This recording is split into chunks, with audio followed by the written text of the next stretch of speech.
ya maisha yako. Na muuliza hata kama umekaa hapa, aliyeondoa furaha ya maisha yako na baadaye akaweka machozi, akaweka vilio, alisahau kwamba majira haya kuna majasusi wa mbinguni watatokea kishiria waliolewa chapa za mwanadamu, wakisema kigoma inasikia, wakisema tuwayupa inasikia, wakisema tuwayupa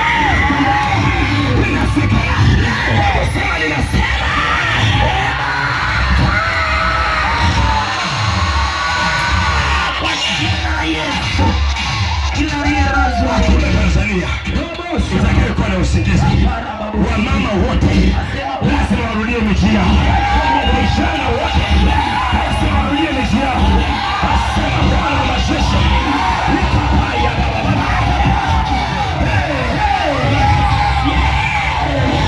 haiwezekani, haiwezekani ukatembea kama sanamu isiyokuwa mashimo. Simama kwa kifua kidogo, sema majira ya kutoa majibu ya haki yangu. Somebody say amen.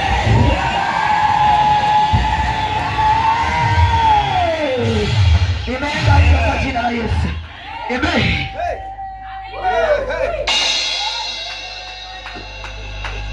Samahani wageni wangu mliotembelea leo.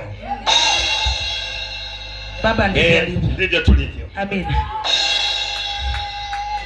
Sisi hatuongeagi na wanadamu. Tunaongea na mashetani. Sema amen. Sisi tunaongea na viumbe wanaotesa wanadamu. Na hivi tunavyoongea ndivyo walivyoingia kwenye maisha yako kwa siri. Wapigwe! Haijalishi. Amini umeingia mahali sahihi kwa jina la Yesu. Sema amen. Nisaidie kusema amen. Nisaidie tena kusema amen. Amini umeingia mahali panapotakiwa. Jukumu lako kubwa ni kushika mkanda. Sema amen. Sema tena amen. Jukumu lako ni kushika vizuri mkanda. Funga vizuri mkanda. Funga vizuri mkanda wako. Nafunga vizuri. Haleluya. Haleluya. Haleluya. Haleluya. Kama sio Bwana kuwa pamoja nasi, Israeli na aseme sasa. Haleluya. Wangapi mmekuja kumsikia Mungu aliye hai? Wangapi mmekuja kupokea majibu ya maswali yenu? Inua mikono miwili ishara kuomba. Sema ee Yesu, naomba unisamehe dhambi ya moyo wangu na dhambi ya mawazo yangu na madhambi ya kusema kwangu. Naomba unisamehe kama ulivyoondoa uhalali wa matatizo na mateso siku ya Jumatano.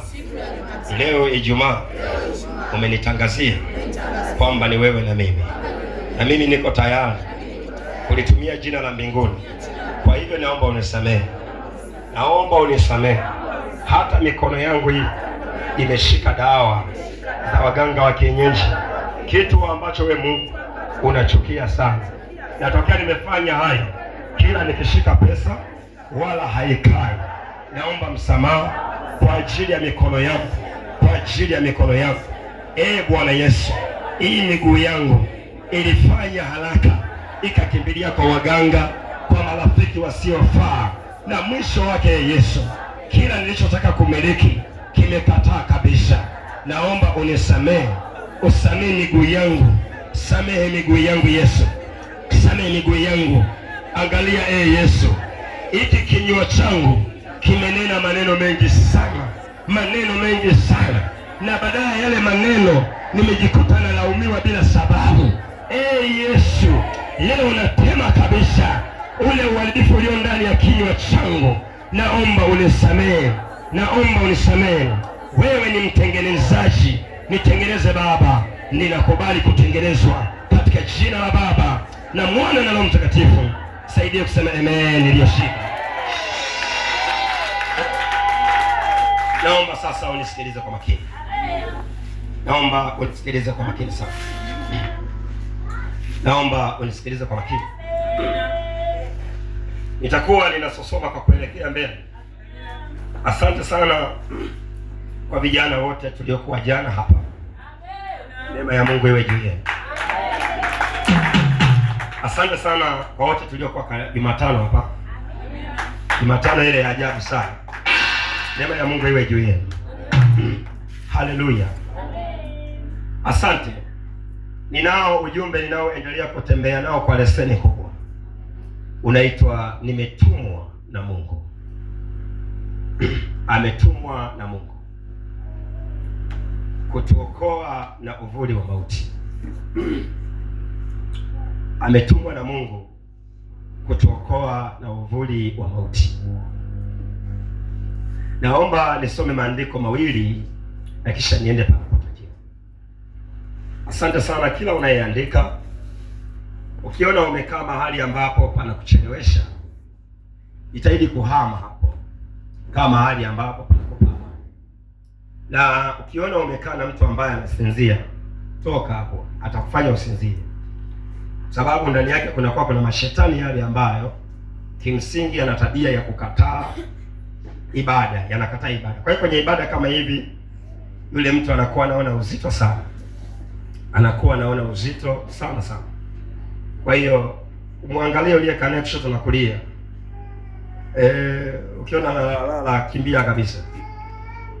Majeshi ya Bwana. Haleluya.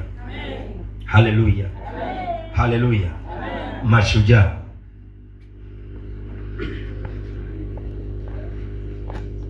Nianze na andiko la kitabu cha Luka sura ya kwanza.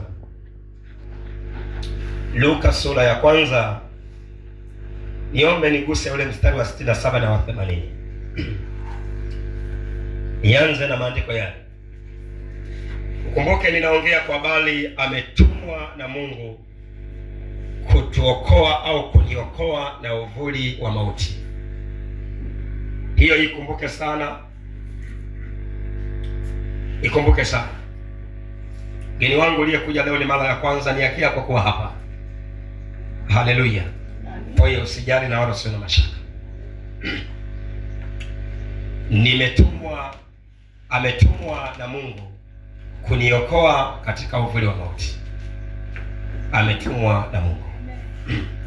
Niombe nisome yale maandiko mimi mwenyewe Apostle. Sura ya kwanza mstari wa 67. Mstari wa 67. Biblia inasema,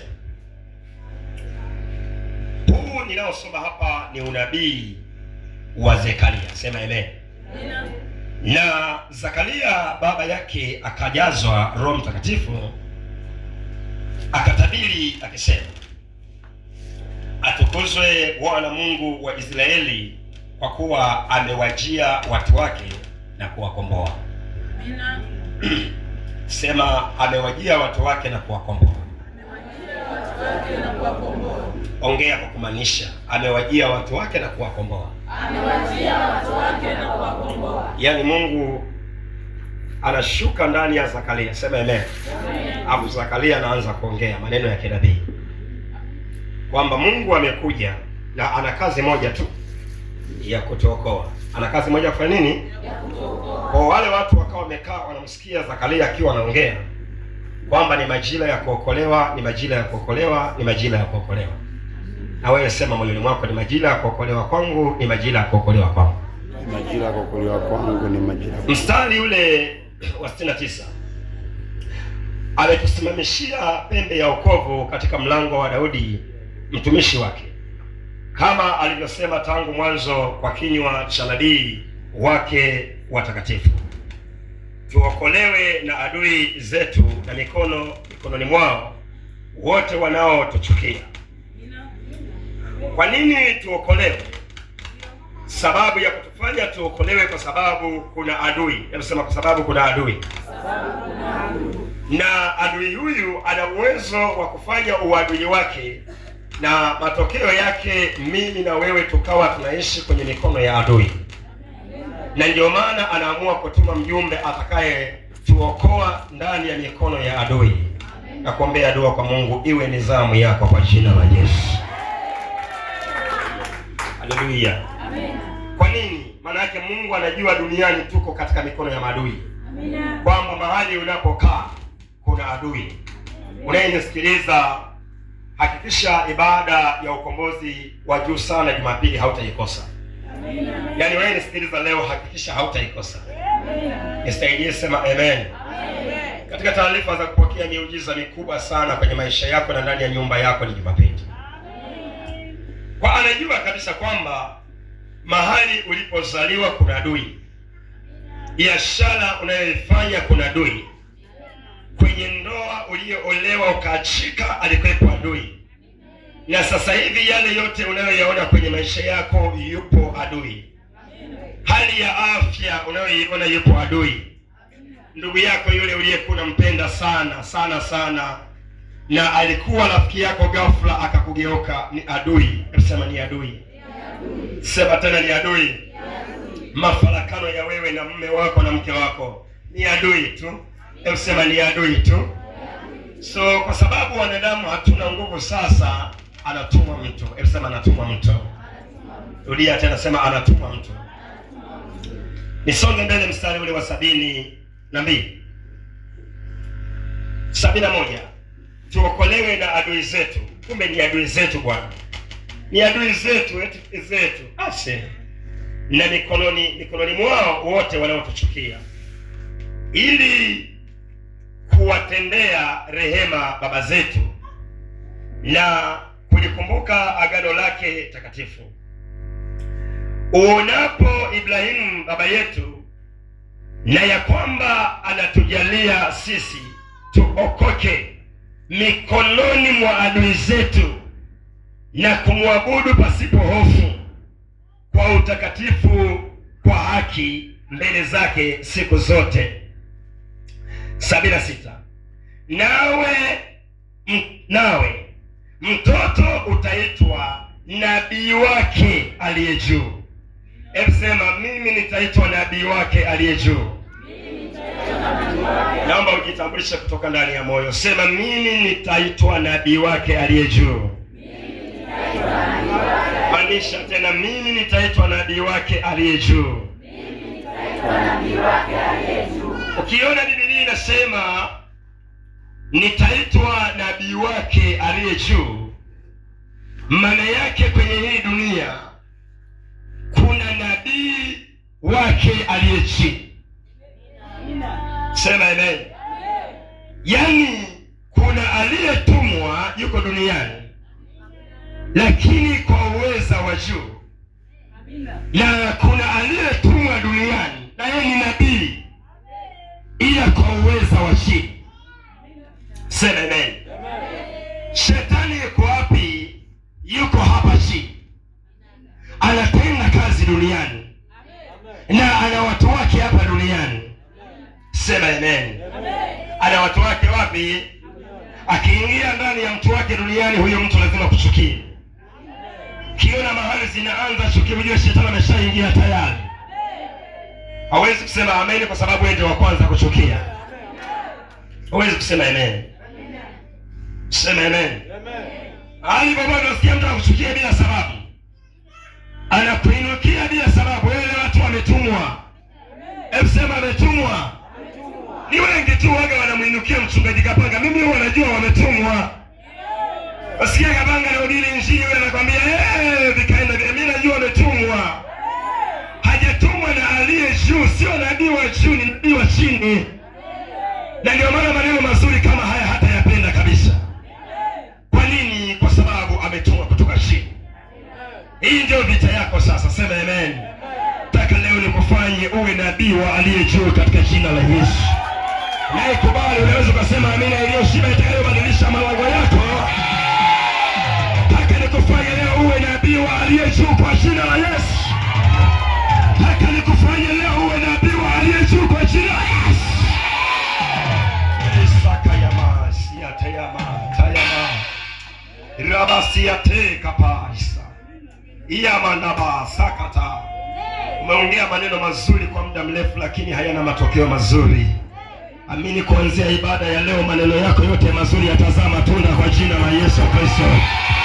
Naongea maneno mengi mazuri ambayo hayakupa majibu katika jina la Yesu. Kuanzia ibada ya leo, yale maneno yote unaenda kulipa fidia. Sijajua kuna baba anasema amina. Kuna baba anasema amina. Yale maneno mazuri uliyoyaongea ukaambulia mabaya, baba yangu aliambia yanabadilika. Unaenda kulipa fidia juu ya yale maneno. Naona kuna vibakuli vinainuliwa. Naona kuna vyombo vinainuliwa.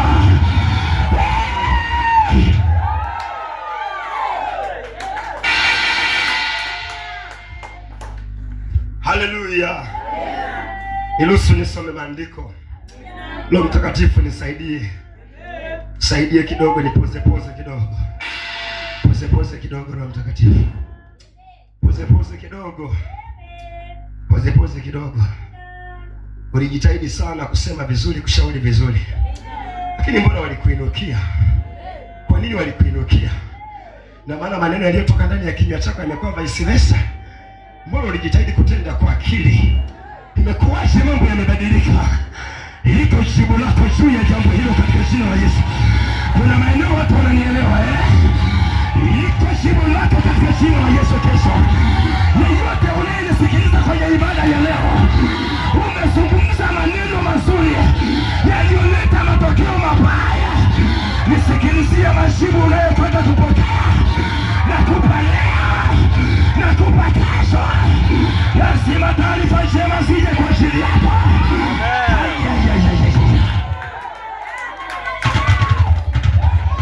Haleluya. Haleluya. Haleluya. Haleluya. Hata mimi niliongea maneno mazuri, kesho yake kulipokucha wakaniambia nimeiba kuku. Haleluya. Nikawaza siku ambayo niliongea maneno mazuri inakuwaje inageuka kuwa ni wizi jamani? Hata wewe umeongea maneno mazuri, umejipanga kwa uzuri, imekuwaje imegeuka imekuwa chuki jamani? Mungu wangu akutokee kwa jina la Yesu Kristo. Aingie ndani ya nyumba yako kwa jina la Yesu. Aingie ndani ya moyo wako kwa jina la Yesu. Aingie ndani ya kibali chako kwa jina la Yesu. Roho Mtakatifu nisaidie. Saidia Roho Mtakatifu. Haya ni maneno ya Zakaria ameshukiwa na Mungu. Sema amen.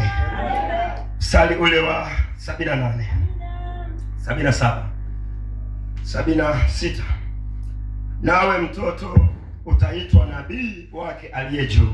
Amina.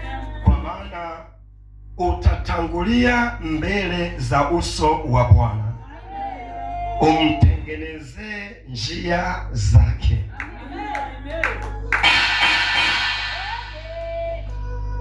Halo. Utatangulia mbele za uso wa nani? Umtengenezee. Sema amen. Sema amen. Sema amen. Naongea kwa habari zako. Sema amen. Usifikiri kwa nini umepita kwenye mateso sana. Sema amen. Mchana huu na jioni hii ya leo najua kupunga. Nitamtambulisha mzazi aliyekuzaa kwamba alikuzaa wewe. Alihisi amekuzaa kwa bahati mbaya. Hayo mateso mazito uliyoyapitia yana sababu. Useme amina. Karabasaka. Yana sababu. Kwa hiyo lazima nilipe taarifa tumbo lililokuzaa kwamba uliyemzaa yuko ndani ya madhabahu ya kisima cha uzima. Baada ya mapigo mengi anaenda kutoa jibu la familia katika jina la Yesu. Kuna watu wachache wanapokea sana kwenye hii ibada. Ndio mkono mmoja, sema Baba, nisaidie. Sema na tumbo lililonizaa katika jina la Yesu.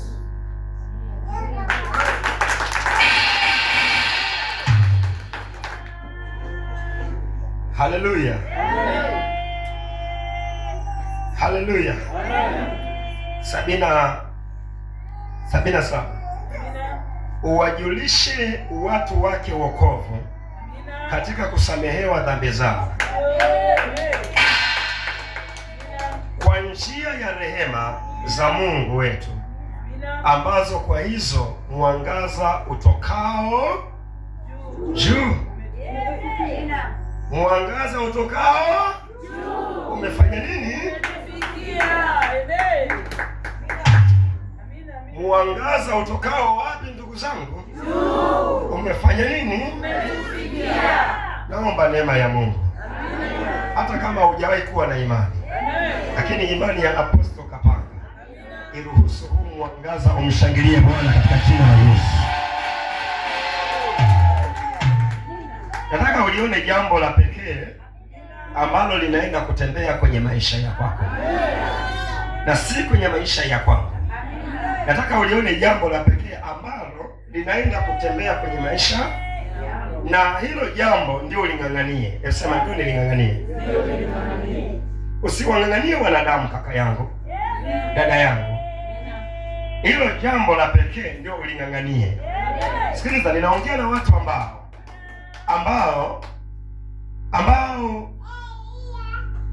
mwangaza mlio nao umetokana na wanadamu, lakini na utafuta mwangaza unaotoka wapi? Juu. Sema hiki ni chombo maalum. Hiki ni chombo maalum katika maisha yangu. Kule nyumbani si una vyombo Kuna wakija wageni kama wakina Apostle Kapanga wako unatoaga vile vibakuli vyoweka chini ya uvungu wa kitanda. Unaniuliza nimeonaje? Naona kabati kule nyumbani.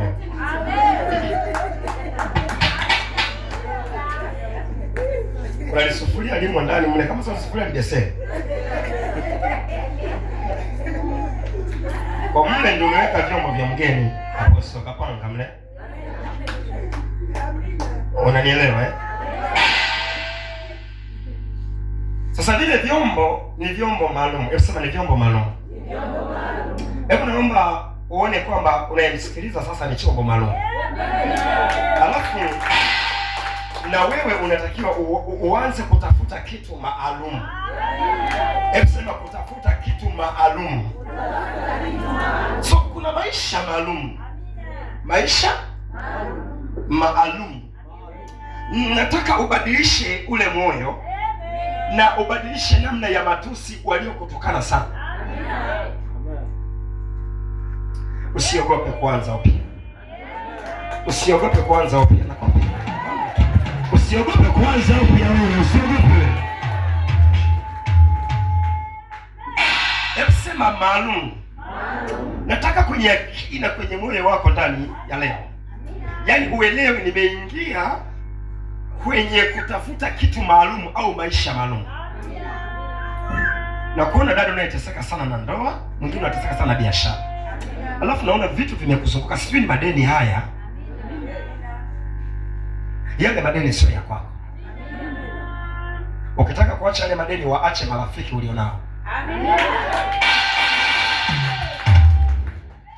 Na ukitaka Mungu wako akusaidie, achana na marafiki ulio.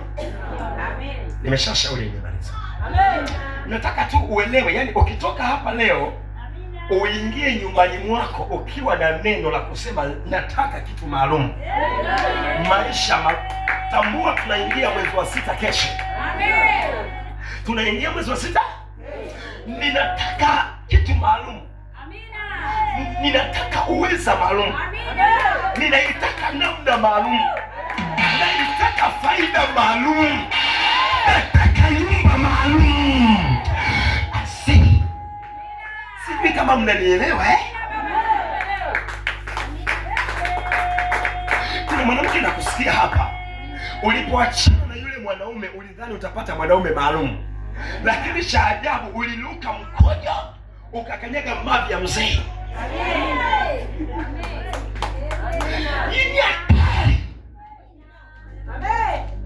So kitu maalum bado hakikupatikana. Yasikie majira haya. Yasikie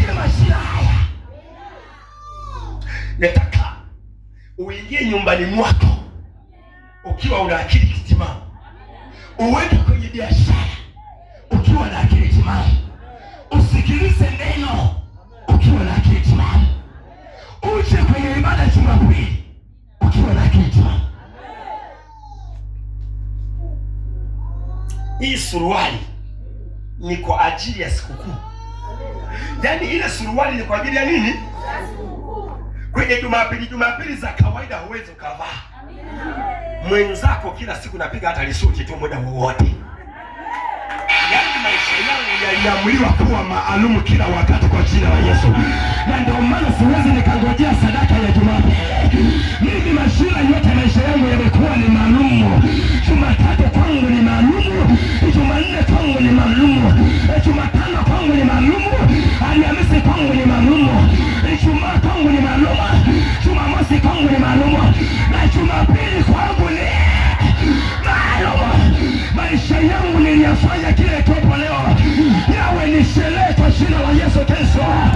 Na ndio maana niliamua kuvunja agenda za wachawi na bajeti za mashetani. Na kuna mwanadamu unaongea na mimi hapa, simama sema ninavunja agenda zao na bajeti zao kwa jina mashusha.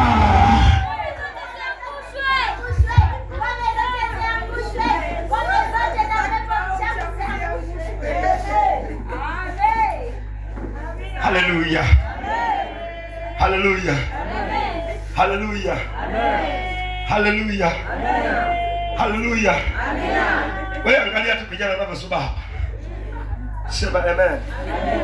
Naomba niruhusu Roho Mtakatifu nisaidie, niruhusu nifundishe. Niruhusu nifundishe Roho Mtakatifu. Jamani mwe mnaniombea. Haleluya. Mstari wa 79. Kuwaangaza wakaao katika giza na uvuli wa mauti, na kuiongoza miguu yetu kwenye njia ya amani. Amina. Kumbe unabii huu unakuja kwa mtu mmoja ndani ya familia. Kwamba kwenye familia ya Mwakalindile kuna katoto kanazaliwa kwenye tumbo la Elizabeti, kwenye tumbo la Lea, kwenye tumbo la Kristina kuna katoto kanafanya nini? Kanazaliwa. Haka sasa katashughulika na namna ya uvuli wa nini? Wa mauti. Katanyenyua miguu ya wanadamu waliotembezwa kwenye uvuli wa mauti, kataiongoza katika nuru ya ajabu. Kumbe unabii ulikuwa unakuja kwa ajili ya tumbo. Sema amen. Yaani tumbo lililomzaa Joshua pamoja, Joshua ni mtoto wa 12. Lakini tumbo lile linatolewa unabii kwa ajili ya nani? Ya Joshua. Kwamba Joshua anayezaliwa ni tofauti na Oscar, ni tofauti na Yuskeli, ni tofauti na fulani. Kila tumbo duniani, sema amen, lina unabii wake. Shika tumbo lako. Hivi ninavyoongea kwa habari ya hilo tumbo, nikisema shika tumbo, wanaume mnashika kiuno. Sawa sawa uzao wa wanaume uko kwenye kiuno. Tuko pamoja? Alafu uzao wa wanawake tunashika matumbo. Amen. Tuko pamoja? Sasa kila katika viuno vya mwanaume kuna unabii wa Mungu. Na kila tumbo la mwanamke kuna unabii wa nani? Wa Mungu.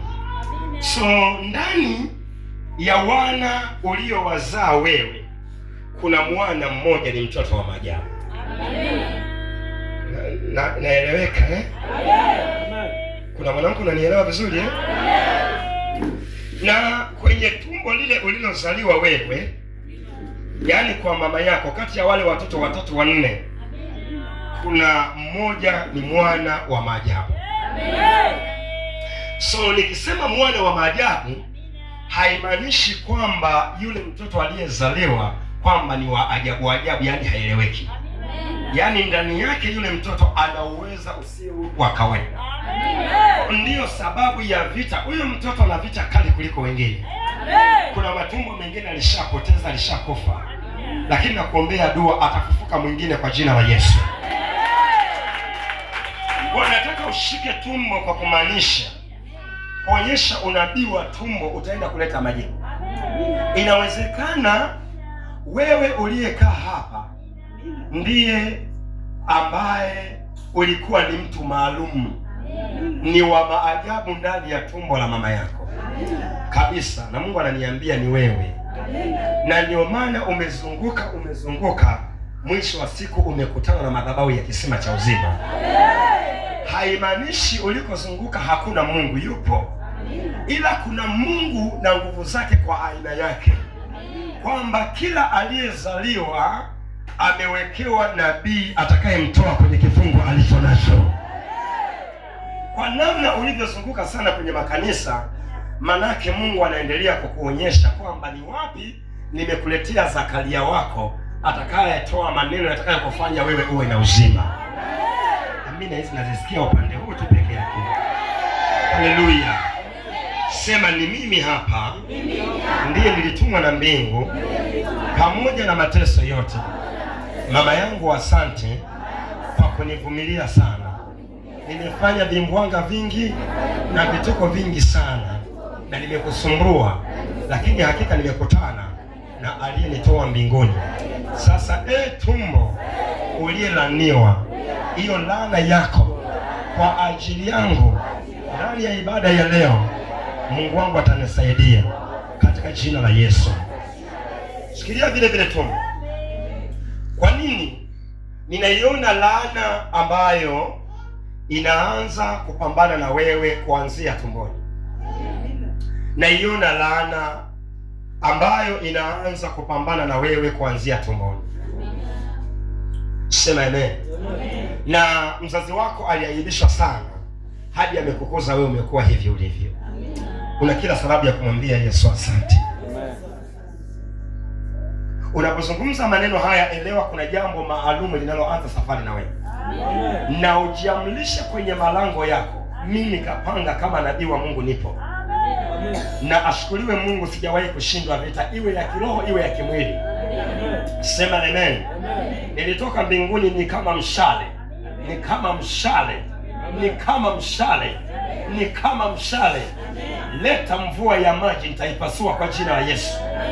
Leta majaribu, nitayapasua kwa jina la Yesu. Leta vita ya maneno, nitairuka kwa jina la Yesu. Nimeamua kukusafirisha wewe ufike katika jina la Yesu. Siachie tumbo, siachie tumbo. Naiona laana, na ninapoongea hivyo utaiona laana hata wewe. Unajuaje laana hii inakupata, imekupata?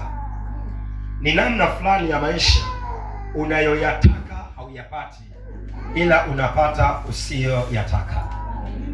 Tayari ukianza kuona hizo dalili, ujue uko chini ya laana. Hii laana ambayo inaanza na tumbo. Sema amen. Mzazi yeyote uko hapa na una vijana wakubwa, sema amen. Ni afadhali ukawe mkali sana kwa wale vijana wako, sema amen. Lakini ni jambo moja tu litakalo kufurahisha, kama wale vijana wa kike na kiume watakuwa ni wepesi wa kwenda kanisani na kwenye kanisa lolote wanaloona wao linawafaa. Lakini furaha yako iwe ni pale ambapo kila Jumamosi umeshawaambia waende kanisani. Naona tumbo ambalo limeshalaniwa. Kwa hiyo ulipozaliwa tayari, kwa sababu ulikuwa ni mtu maalum, vita ikaanza tumboni. Vita ikaanza tumboni. Kwa hiyo mpaka leo unakutana na hii sauti, bado hii laana ya tumbo ilikuwa inaendelea. Sema amen. Hii laana ya tumbo imeendelea kusafiri na wewe. Kwa unaposikia sauti hii, elewa Mungu anataka akusaidie na aivunjilie mbali ile laana. Sema amen. Na wewe utakuwa salama kupitia jina la Yesu. Wewe utakuwa salama. Kama unaamini kuwa salama, sema Baba, nitakuwa salama. Maneno yako yawe ni ya kumaanisha sana, kwa sababu wachawi wanakasirika. Sema Baba, nitakuwa salama. Maneno yako yawe ya kumaanisha, sema Baba, nitakuwa salama. katika jina. Mstari wa 80. Yule mtoto akakua akaongezeka nguvu rohoni, akakaa majangwani hata siku ya kutokea kwake kwa Israeli. Biblia inanishangaza. Kristabela akakua. Nisaidia kusema amen. Huwa namwambia ni mtoto ulioibeba vita kali sana, na huwa ninamtaka aelewe vita aliyoibeba. Sema amen. Kwa nini? Kwanza, siku zake za kuzaliwa hazikukamilika. Ina maana tayari mzee Kibogoyo alianza kula na sahani moja, kwamba nitahakikisha hawa wawili mapacha ikiwezekana wafie wapi? Mbona laana hii ikaanza kutembea. Kwa hiyo kimuona hapo vita aliyopitia, angalau kidogo sasa hivi anapumua. Nataka ujiangalie wewe ili uelewe ninasema nini na ninaongea nini. Tuko pamoja hapo? Ili unielewe ninaongea nini.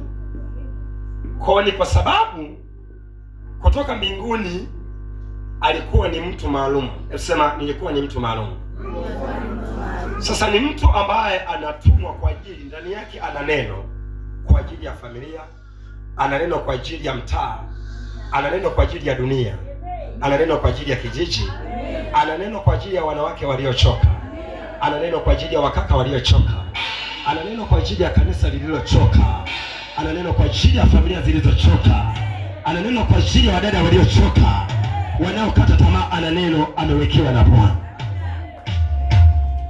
Kwa sababu amebeba hivi vitu vyote, umoja wa wachawi unasema haitawezekana. Unasema haita.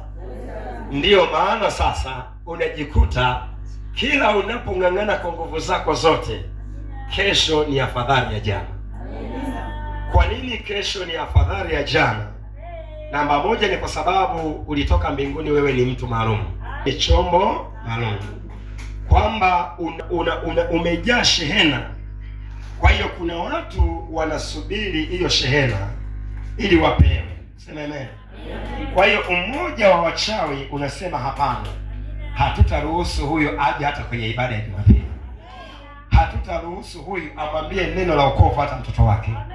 Na ndio maana unajikuta wewe ni mzazi, maneno mazuri unayapokea kwa ibada kama hii, lakini ukifika nyumbani huna neno jipya kwa ajili ya mwanao, ila una neno la masimbango, una neno la. Kwa nini? Umoja wa wachawi unasema haitawezekana. Piga kelele, sema itawezekana. Itawezekana. Naomba yote ulioumia sema itawezekana. Itawezekana. Unajua, nisikize nikwambie vizuri. Umoja wa wachawi, sikize nikwambie vizuri. Wakati mimi nimefanikiwa sehemu ya kwanza, waliinuka wachawi 7 kutokea kijijini kwetu, akiwepo mzee mmoja anaitwa Mabangi. Mabangi huyu aliwahi kunitengenezea vita na umoja wake na bwana mmoja anaitwa Ernesto. Sema amen. Alafu akishirikiana na baba yangu mzazi anaitwa Mzee Damian au jina maarufu Mzee Ngoso. Nisaidia kusema amen. Huyu mtu na umoja wake walidhiki kuniambia mimi sitamaliza siku 3 za kuishi. Na ni kweli bwana. Sema amen. Pamoja nilikuwa na ubabe, nilichojitahidi mimi ni kwenda kupindua. Sema kupindua. Naomba sauti ya kinabii Jumapili tuimbe kupindua. Mimi kidogo nilianza uzoefu wa kupindua mapema. Na uzoefu wa kupindua nimejifunzia kwa wao wenyewe wachawi. Sema amen. Kwa hiyo nilipoingia kwenye utawala wa Mungu ndio niliinogesha yenyewe original sasa. Kwa sababu kule tulikuwa tunaipindua kwa feki. Sema amen. Aliponitamkia siku 3 za kuishi, sema amen. Namba 1, mwanangu Catherine alianza kulia kuanzia nadhani saa 2 za usiku mpaka kesho saa 4 asubuhi. Wakati huo mimi nikasema haiwezekani. Nikaanza kuomba, kamaliza maombi. Kesho yake nikasema sikai kwenye kijiji hiki, naondoka Dar es Salaam. Nikaondoka Dar es Salaam. Nina neno moja tu, haiwezekani na sitakufa bali nitaishi, nitasimulia matendo makuu ya Mungu. Haleluya. Nikaendelea, sema amen. Haleluya. Kuanzia asubuhi mpaka saa 10 kama sasa hivi naambiwa nyumba za mabangi zimeungua hizi. Mungu wangu akanijibu kupitia jina la Yesu. Lakini haikuishia hapo. Umoja wa wachawi uliondoka kanda ya Njombe ukanifuata Dar es Salaam. Yaani ni wenyewe unasema huyu aliyeza tutahakikisha hataweza kufungua familia yao. Na ndio maana kila kukicha unaona ni vita. Usiogope, asema Bwana wa majeshi.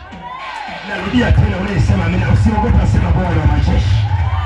Usiogope, asema Bwana wa majeshi. Hata kama wangekuletea swala, mimi ndio nayekwambia nimepewa uwezo wa kuanza na upewa uwezo wa kumaliza kwa ajili yako. Sikiliza vizuri. Wakanifuata mpaka Dar es Salaam. Nataka nikwambie, kila nilipojitahidi nifanikiwe, nitengeneze duka, nichukue mkopo, umoja wa wachawi uliendelea kusema haitawezekana. Mimi niliendelea kuona kuharibikiwa. Niliendelea kuona kufanya nini?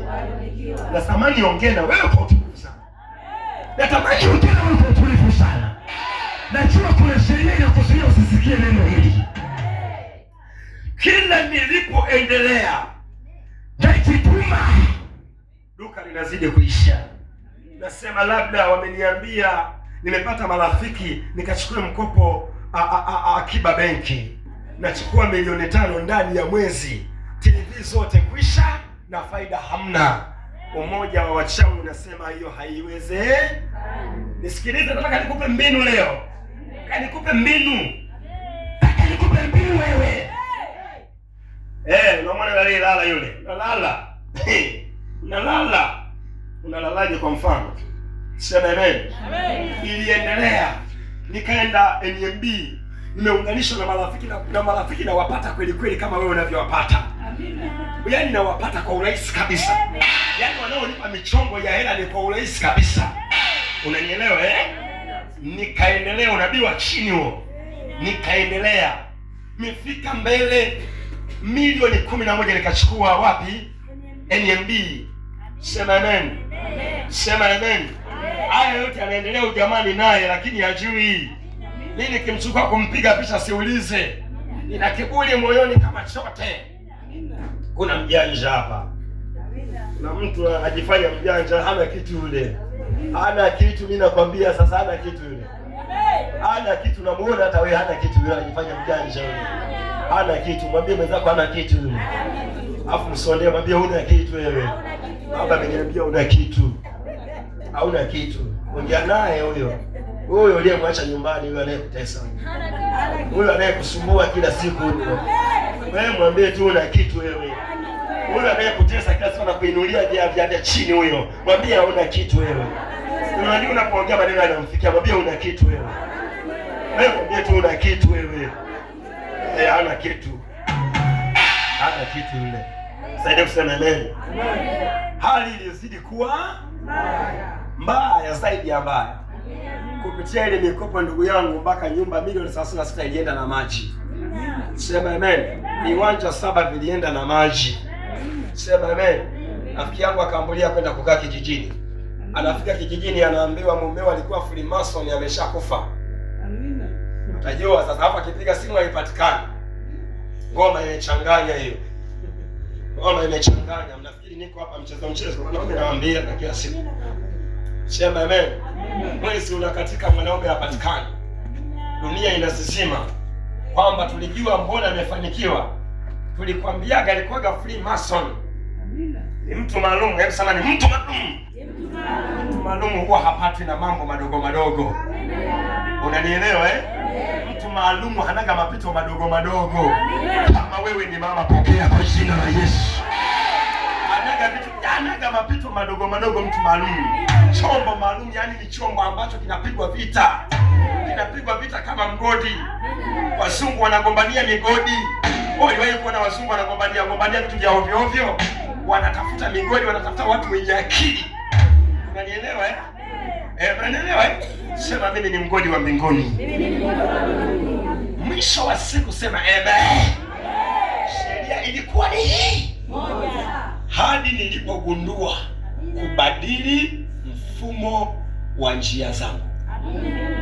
Nilipoamua kubadili kutoka ndani, nikaanza kumheshimu mchungaji mmoja anaitwa Luka Tanda. Dogo sana saizi hata kanisa hana. Hana ndo amenifundisha. Nikaanza kumheshimu. Watu naotembea mtandaoni nimeshaamuru wa ujumbe na usema. Amen.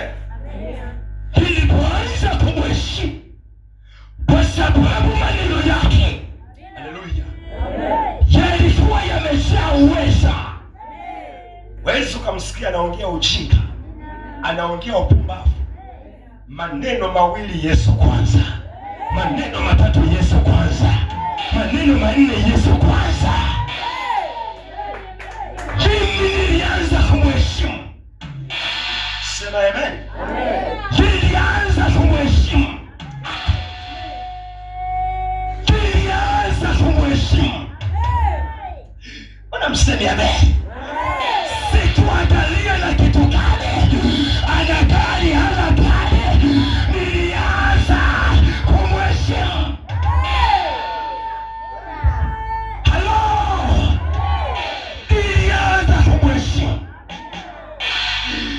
Akiniambia neno ninalibeba kwa uzito, akinishauri jambo nalibeba kwa uzito, akiniambia njoo tuombe niko mbio kama farasi. Kama nilikuwa nafanya kazi na iasha, nilikuwa nalima na asha, hata kama nilipigia simu, kama nilikuwa naokea mtu mwingine nataka. Watu nielewa, wamempa Yesu makofi mengi kweli. Nilianza kumheshimu, nilianza kunyenyekea. Nilianza kunyenyekea, sikuangalia hali aliyonayo. Mimi nilianza kushuka mbele zake. Sema amina, sema amina. Unajua unyenyekevu ni kama ushamba, unyenyekevu ni kama ujinga, unyenyekevu ni kama vile lipoyoyo. Lakini wacha nikwambie mtu wa Mungu, unyenyekevu ni heshima yako ya kesho. Unyenyekevu ni maarifa ya kesho. Unyenyekevu ni silaha na uponyaji wa kiroho na kimwili. Sema amina. Lamasikata ya baba. Nilianza kuwa mdogo, mimi sikuwa na mambo mengi. Sema amina. Kwa nini? Hela sina, maisha sina. Nilichobakiza mimi ni kuwa mdogo mbele zake. Siwezi nikainua mabega tena. Inawezekana unajiuliza kwa nini madhabahu ina uponyaji na watu wanapona wenye matatizo makubwa makubwa. Siri yake ya kwanza, piga kelele, sema ni unyenyekevu. Sema tena unyenyekevu. Tanielewa mwanangu, tanielewa mwanangu. Sema amen, sema amina. Tanielewa tu. Siri ya kwanza ilikuwa ni unyenyekevu. Nilianza kujiona sijui kitu. Akiniambia jambo mimi namwita baba. Hata sasa hivi akinipigia simu namwambia baba yangu nashuka kwako, mimi nanyenyekea kwako. Haijalishi mimi nina huduma kubwa, wewe hana huduma, hiyo yote haiwezi kuamua. Ninachokijua mimi, alikuja kama chombo maalum, sio kwa ajili ya mwingine, alikuja kwa ajili yangu mimi. Na ndio maana mimi niliponyenyekea, niliposhuka, na mpaka leo ninaendelea kushuka. Mungu anaendelea kunipandisha, Mungu anaendelea kuniinua, anaendelea kunipa injili ya kweli, anaendelea kunipa kaba.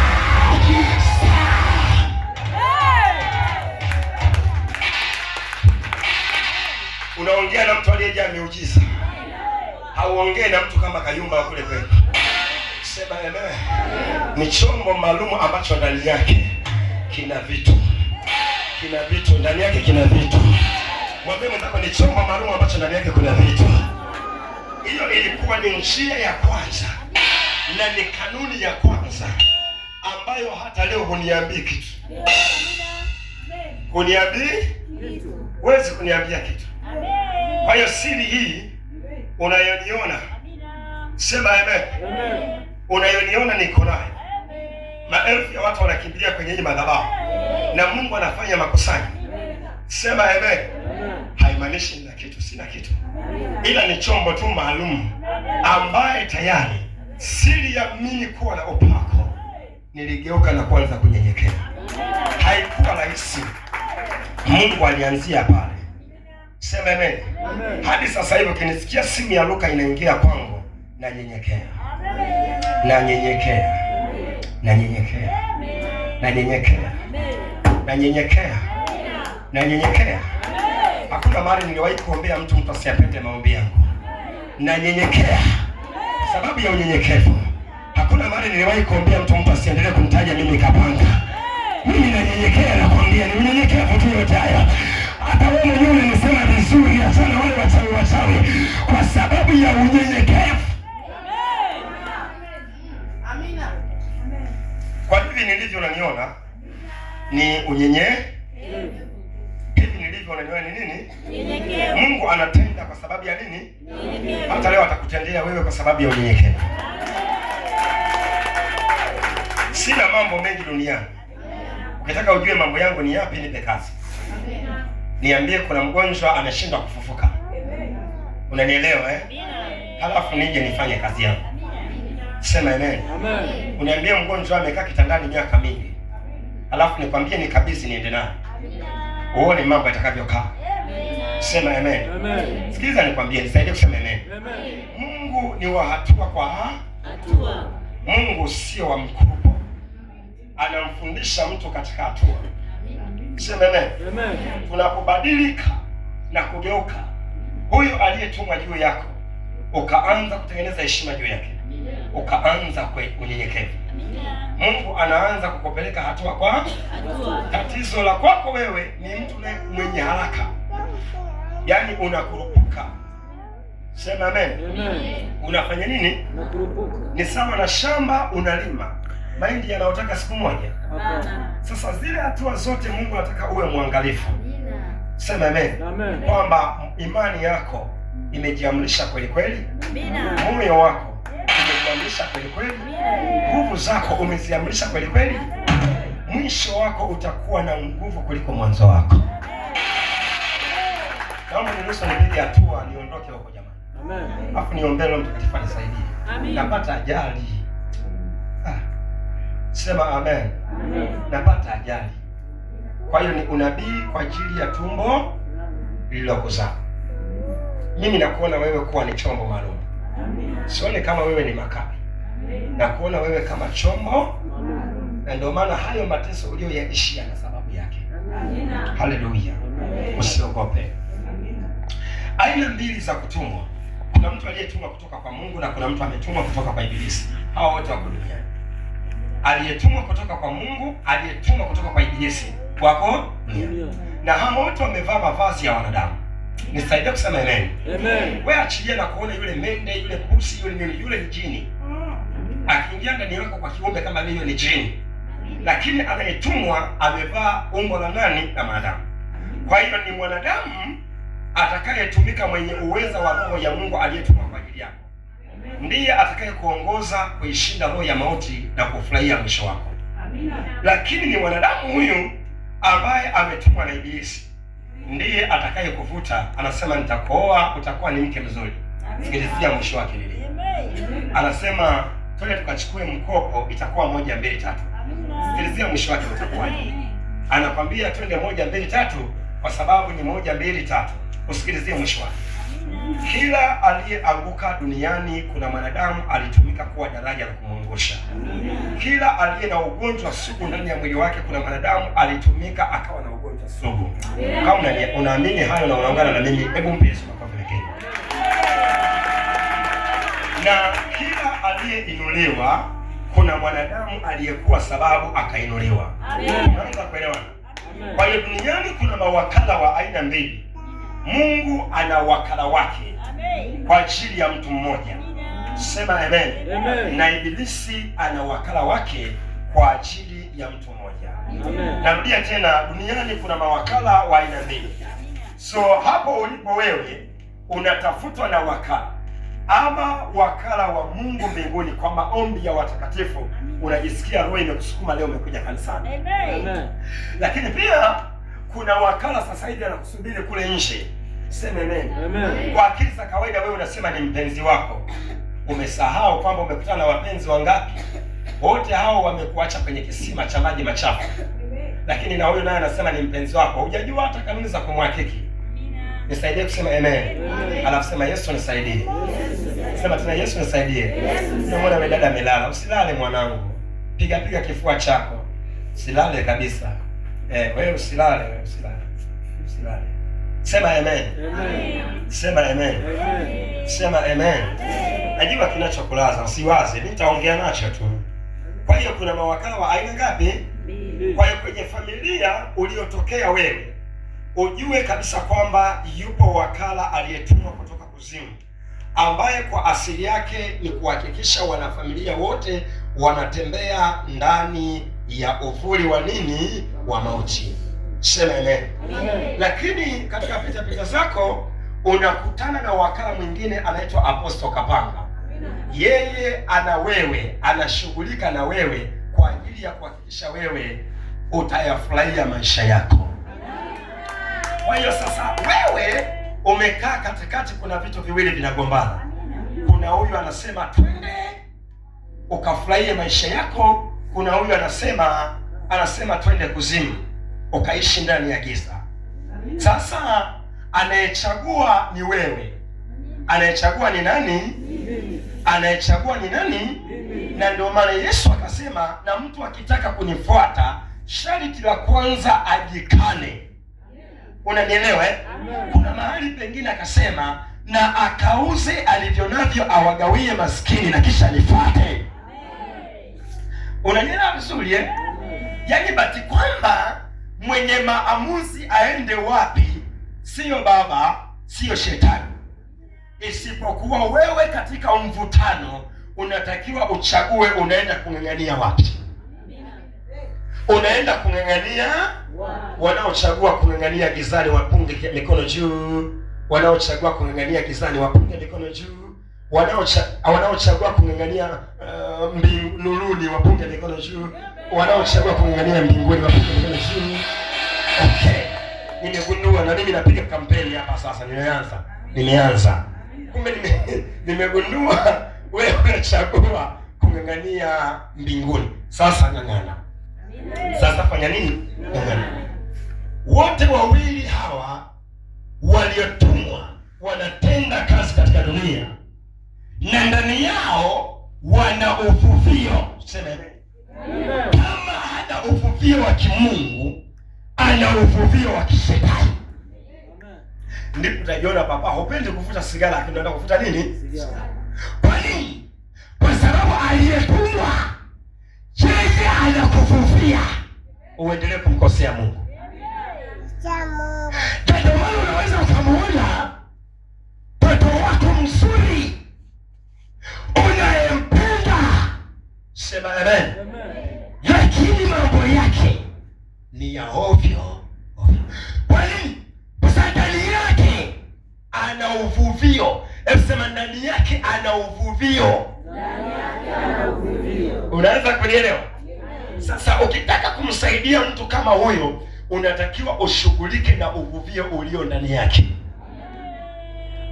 Na mimi nikitaka kukusaidia wewe, natakiwa nishughulike na uvuvio ulio ndani yangu. Tunaanza kuelewana? Na jioni ya leo nitauamuru kila uvuvio waliokuvuvia wachawi utoke kwa jina la Yesu. Na ninaamini kabisa utakuacha kwa jina la Yesu. Wenye imani kubwa tu ndio wanasema mimi utakuacha kwa jina la Yesu. Ukae ndani ya umaskini, utakuacha kwa jina la Yesu. Wamekuvuvia ukae ndani ya magonjwa, utakuacha kwa jina la Yesu. Sema kila walichonivuvia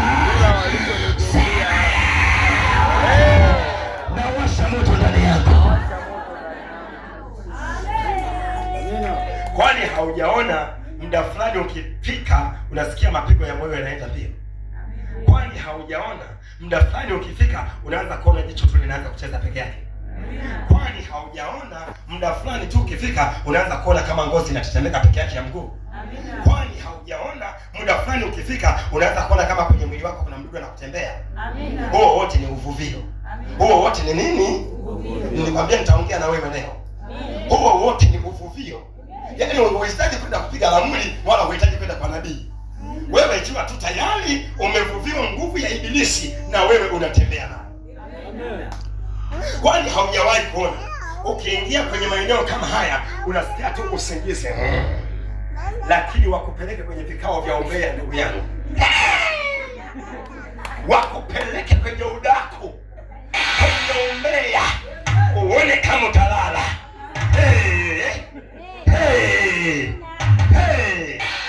Nakwambia hivi, ulale. Kwa nini? Kwenye mambo mema umevuviwa, usikae kwa amani. Kwenye mambo ya ovyo ovyo, ili ujawahi kumwona yule mume wako yule, yaani anashabikia mpira mpaka anasahau hela ya kutafuta kwenda kwa kulisha familia. Alafu kila siku hali yake ni mbaya, ila ya kwenda kwenye mechi kuangalia majitu yanayopata mishahara mikubwa hajambo. Unafikiri ni mtu huyo? Unafanya mchezo nini wewe? Ni uvuvio. Ni uvuvio. Ni uvuvio. Hawezi kumwachia mke wake hata shilingi 2000 kwamba kula matunda surprise hii. Lakini ya kwenda kumuingiza mtu kwenye kiingilio cha mpira. Naongea na watu hapa. Nayo kwenu. Na mkawaambie ndio nilivyo sasa. Kabisa kabisa. Kabisa. Nakwambia. Alafu na wewe dada, na wewe eti unaacha watu tunaenda kushabikia mpira.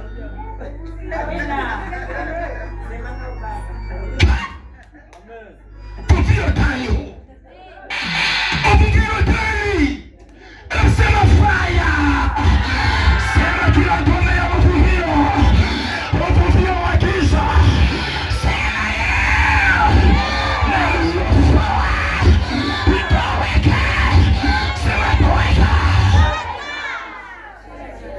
Usiseme tu toweka unajiangalia hivyo ulivyo. Sema toweka ukiwa unamwangalia yule uliyemwacha nyumbani, kwa sababu usipomaliza ule uvuvio ataendelea kukusumbua, ataendelea kukuchelewesha, ataendelea kukutukana. Nisikilize nikwambie, Goliathi alikuwa amevuviwa uwezo wa kishetani. Akiamka asubuhi ni kuwatukana wana wa Mungu, akitembea mchana ni kuwatukana wana wa Mungu. Daudi akasema, najua siri ya uvuvio wako, na mimi tokea tumboni nilivuviwa uwezo wa ajabu. Kwangu dubu hawawezi, na simba hawawezi, wala ngamia hawawezi, wala waganga hawawezi. Wewe Goliathi nitakumaliza kama inzi. Na mimi namuona Goliathi wako anakwenda kuisha kama inzi. Hataisha kwa mawe mawili, anaisha kwa mawe matatu, ataisha kwa jiwe moja, ataisha kwa mawe 7, anaisha kwa jiwe moja. Hebu mpige Goliathi kwa jiwe moja. 6, 7.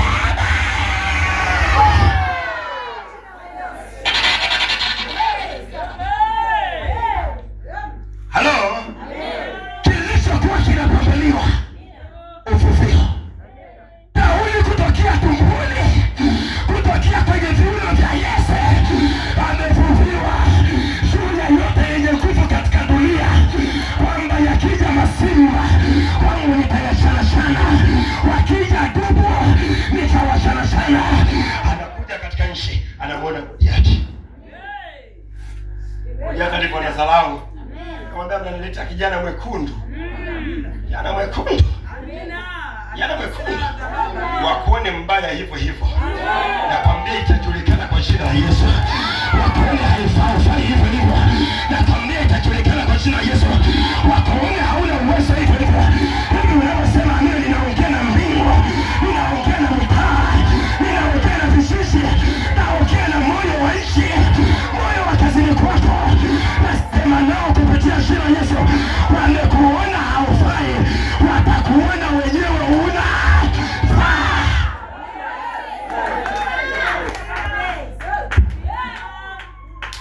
Sema ni wao wataniona ninafaa. Walioniona sifai wataniona ninafaa. Unaposema hivi naona kuna kitu kinageuka ndani yako. Naona kuna kitu kinageuka nje yako pia. Hebu sema wote walioniona sifai wataniona ninafaa. Haijalishi ndani ya familia, nje ya familia, wataniona ninafaa. Hapo ni ndio leo. Pastor Grace njoka hapa. Leo toka hapa. Pastor Grace kana yule hapa. Kana yule hapa. Kila siku kwenye ibada. Najua unajua kufundisha. Najua unaelewa. Unafaa sana. Huyo bro hawezi hapa. Nilimwambia pambana na ya kwake wewe tuachie. Unanielewa mtu wa Mungu? Amen. Mtu wa Mungu unanielewa? Amen. Unanielewa vizuri? Amen. Waliokuona haufai watakuona unafaa.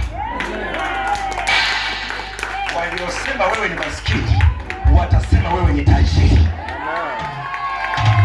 Waliosema wewe ni msinde watakuona unameremeta na pete mbili kwa jina la Yesu ya uchumba na ya ndoa kabisa. Kichwa kitawasha sana. Yaani wewe kuna kichwa ambacho kikunike sawa sawa. Lakini hilo ndio neno la Zakaria sasa linakuja. Kuna sana. Sio alipita msimbe. Ukiamka tu wanakuona nyumbani pale, hawana mbele wala nyuma. Nakwambia hivi, watakuona wewe ni wa mbele kwa mbele. Amen. Unaendelea ni ushesa. Unaendelea uweza. Kuna mtu anaamini haya sema amina. Kanielewa tu. Kama uelewe unabii huu na igeuza lugha ya adui yako. Na lazima igeuke kwa jina la Yesu. Na igeuza maneno ya adui yako. Lazima igeuke kwa jina la Yesu. Usimwogope jirani aliyekucheka, aliyekusimama, aliyekutoa